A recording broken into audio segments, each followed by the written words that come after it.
everybody. I guess it's time. We got to give you an update. So this is update number 3. Been doing a lot of stuff as of late. Now there's stuff outside I can't show you yet, but there's stuff inside I can show you. And there's some stuff I can show you outside. So let's maybe start there. Now you guys have seen the giant pile of stuff, all the stuff that we've been acquiring in the front porch. That's all stuff from my last trip. And I'm actually preparing. I actually leave tomorrow morning about 6 a.m. and I'm driving all the way to Toronto again to pick up a bunch of stuff. And this time I'm actually hauling my wife's trailer. It's completely emptied out. Got my golf clubs, of course, but we're going to go and have some fun. We're going to see my buddy Grant over at Port Credit Pets. And we're going to pick up a bunch of stuff there. But as you guys can see behind me, we've been real busy starting to acquire a lot of hardscape. We find it as we go. So we've got some nice weathered pieces of driftwood and stuff like that. And then I found an old down, I think it's a poplar tree. It's not a birch tree, but it's a poplar tree. And we needed a lot of stuff for an arboreal animal that's coming. Now we had to make some changes inside, so I needed to be able to acquire some stuff quick. And I found just in one of my travels between customers one day, I found this down tree. And I usually always have my saw and my machete with me to be able to collect this sort of stuff. The barrels are part of the trees that we're going to be making in one of the big enclosures. I had to put some of the different skulls and bones and stuff up here because my big dog JEDI started eating them. The garden center had a clear out on some of the different mulch and so forth. So I picked up, I believe, 40 or 50 bags here. And we've also gone and started putting up kind of a temporary shelter for winter. This will be something that we'll be able to use for storing all this sort of stuff, bags of leaf litter and all the supplies that I'm going to go and pick up down there. And in my travels, about 2 hours from me, I found a lot of this really cool rock. It's got all these different colors and stuff, very, very desert kind of looking rock. And that is mostly, all that stuff is mostly planned for one particular exhibit inside here, which we'll show you guys in a bit. And you can't see what that stuff is. So let's go inside. Before we go inside though, check out this unit. This massive stump I found, dragged it out of the river. It's gonna sit here and dry. We're gonna raise it off the ground and it's gonna dry, but this is gonna definitely end up in one of the exhibits. Absolutely love this type of stuff, be it in the reptile house or if it ends up being in one of the giant fish tanks, don't know, but it's really cool. So we've been doing a ton of stuff outside as well. That's the problem when you're doing a project this, I have never done it before, is you tend to jump around between a whole bunch of projects all at the same time. So you get something ready and then maybe you paint it and then you got to wait for the paint to dry. You go and jump onto another project. But I've done a lot of stuff inside as well. So let's take a peek. So to maybe the untrained eye, you might not see a lot of change just yet. The feature wall, that's going to be a video entirely on itself. And by the time you guys probably see this, this will probably already be done. Everything's already here. I've got the paint, I've got the shelves, I've got absolutely everything for the feature wall. And then I told you guys what we're going to be doing with that and that, but we haven't done that yet because we don't have the feature wall. But some of the changes have been happening in here. You notice that the beginning of the tunnel started to form here, the whole walls here. Now originally these two lower enclosures, as well as on this side, which you can't see behind the extra piece of glass, but originally we were going to be putting the 4x2x2 PVC cages that we've acquired, that we've been ordering from Cornar's World and that we're using for a lot of the animals right now. But when we got Hector the Gila monster, and we'll put a link to his video, he's too bloody big to go in a 4x2x2. So basically what we're doing is, now you can see at the back corner there in the left, that'll be the access door for this enclosure, and it's got its roof, it's got electrical, it's got everything ready to go.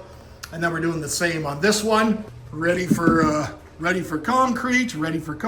This one's almost ready for concrete. I was working last night and I just needed one little strip. And as you can see, it looks kind of like this hodgepodge thing of pieces, but I had my guy, the construction guy, left all the scraps for me because this is all going to be covered up with concrete and styro and stuff like that to make it the cave. I wanted to use up absolutely all the scraps of everything, kind of following true with the nature of the building of Realm Natura. You know, there's no waste or anything like that. We use everything. So now the 3/4 inch, those are floors for the big enclosures, and then all the 1/2 inch. I just finished up building one of the enclosures. And this is going to be where the frogs are all going to be. And I have all the tanks for this one -1. And on my trip this week, I think I might pick up another one of these 18 by 18 by 18 Zoom Ed ones so it looks consistent with the other one. I do believe we do have another one of those downstairs, and we have a tank there and a tank there, but I don't really know.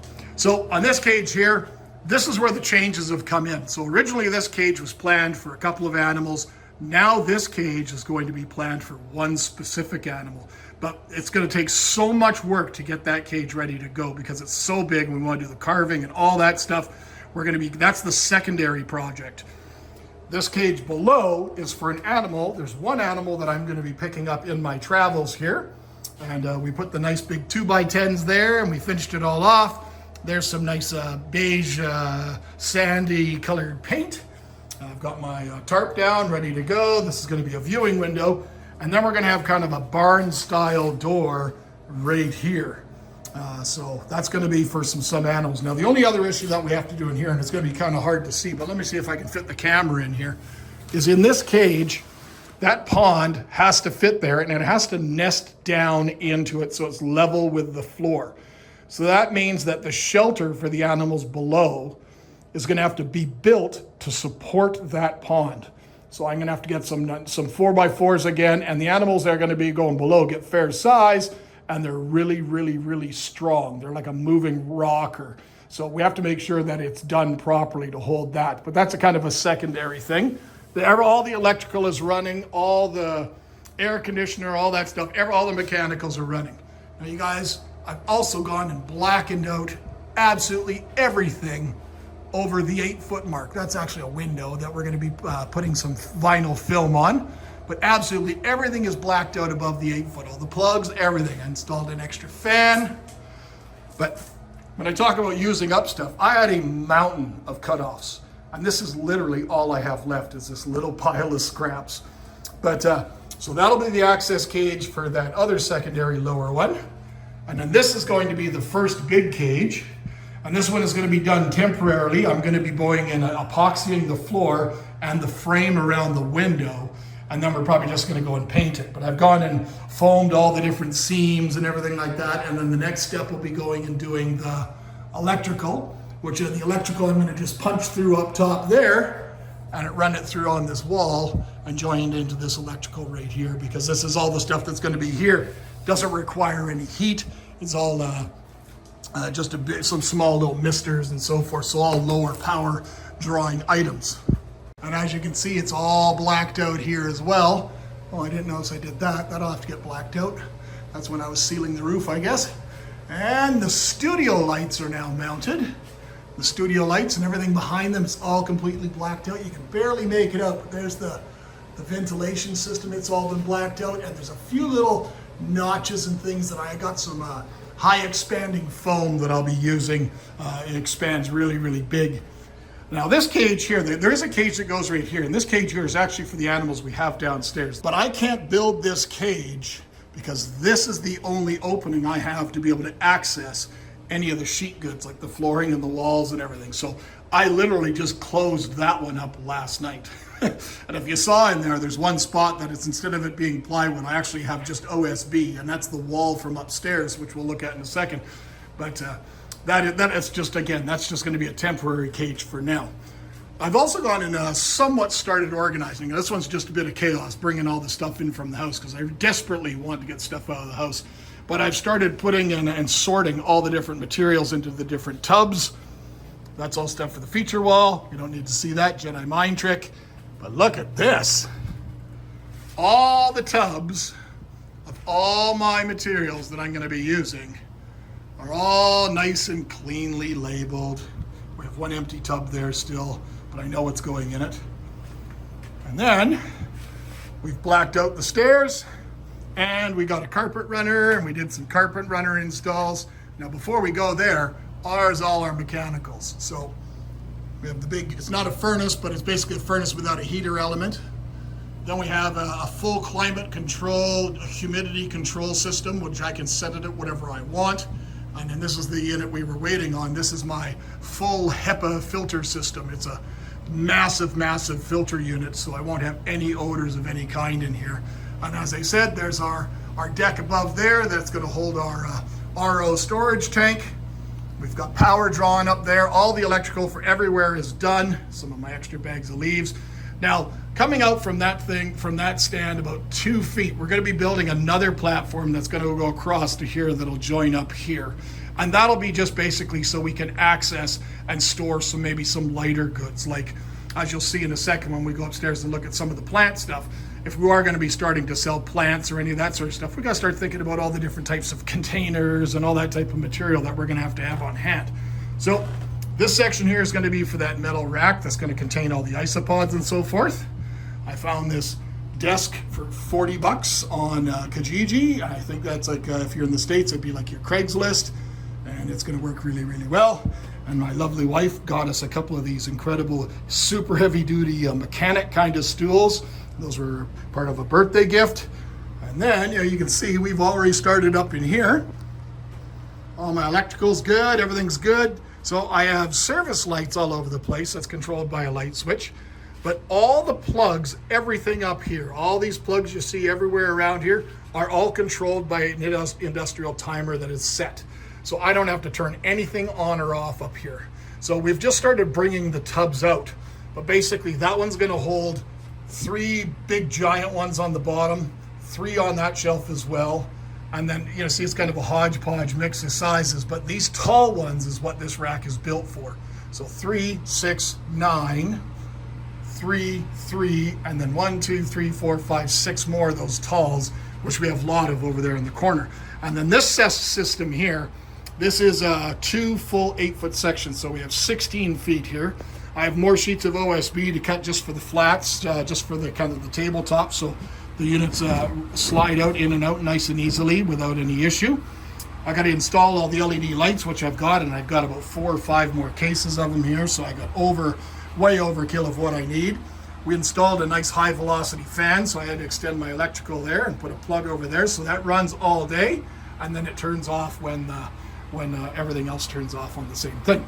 But I got to just quickly install, these are all plug and play, all these LEDs, they all click together. So I'll be able to do a full row, 1 plug, full row, 1 plug, full row, 1 plug, and then I'll put the tops on. And this one is for all these smaller units here. So I have 1, 2, 3 of those, 3 shelves of those, because the ceiling height is drastically different. Then when we go over here, we're going to have 8 feet, 3 rows, I believe, of these totes, and they're a little bit smaller. And then I still have that full space, which I'm not 100% certain what I'm going to do yet. I have ideas, but it's nice to have a little bit of space left over that you can be able to do some more projects down the road should you want. Every mechanical system is working, so this is everything that's controlling the floors. That's the timer up there for everything upstairs. We got 2 fridges, so one's for beverages for myself to keep me nice and hydrated, and the other one will be for different things for the animals, all the vegetables and so forth for a lot of the animals that we have to bring in. And then right there, none of that stuff will be there. This is, we've got our internet system here and our cable, which we got to run. We've got some PEX hose, which we've got to run water. I picked up an all hot water on demand type thing, and then the rest is all just materials for doing and stuff. So I've got to get that installed, but I've got to run water from the building, from the house to the building, and it's got to be trenched into ground along with the cable for that, and then that's going to have heat trace on it because we get too cold. But that space right there is going to be for a small chest freezer for all our animals that we need for feeding all the other animals. Now the other thing that I want to do is I've ordered one of my fish rooms. I used to have 2 different types of lights. I used to have all my normal lights on all my fish tanks, but then I used to have a special light that if I were coming home at say 3 in the morning and I wanted to go into the fish room or the building and not upset or wake anybody up, I had a light switch that had a little light on it. So I went and picked one of them up. I got this little light switch here with this light on it, and it'll be lit up bright red when it's not on.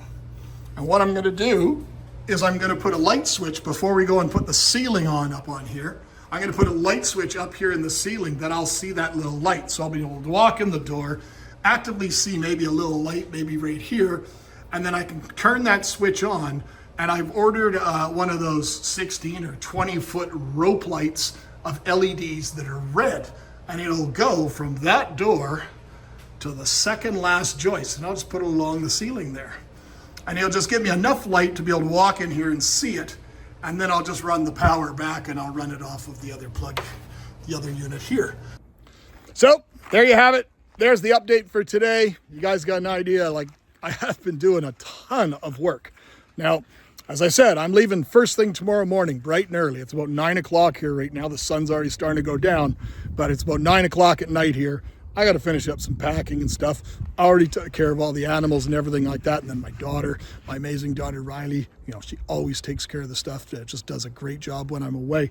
But maybe on this trip, I will be filming, obviously. I've got a couple of really cool things going on this trip.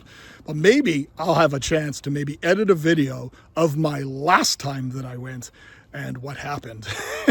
Basically, let's just say I got stranded for 4 days in the middle of nowhere with a pile of animals, nowhere to stay except for a really crappy motel that had no animals allowed. Had a crate full of stuff. I was lucky. I had everything I could possibly need to set all these animals up. But I never got around to ever doing the video because I didn't really want to show you guys half those animals yet. Because some of those animals you guys haven't even seen yet. They're in the house, but they're not here yet. And they're going to be getting some really, really cool enclosures. So that's it for today, my friends. Hopefully you guys will get this right away. I don't know. Leaving tomorrow at 6 a.m., driving all the way to Toronto. It's like a full 3 days to get there. Lots of stops along the way. I get to see all my cool customers that I only see maybe once every kind of quarter. But trust me, I'm still working on it. And there's something directly beside me here that's absolutely insanity. And I can't show you guys that because I've already started filming the construction and everything. And that's going to be another video after this. So until next time, my friends, take care. Take care of your animals. And we'll see you on the road. Cheers.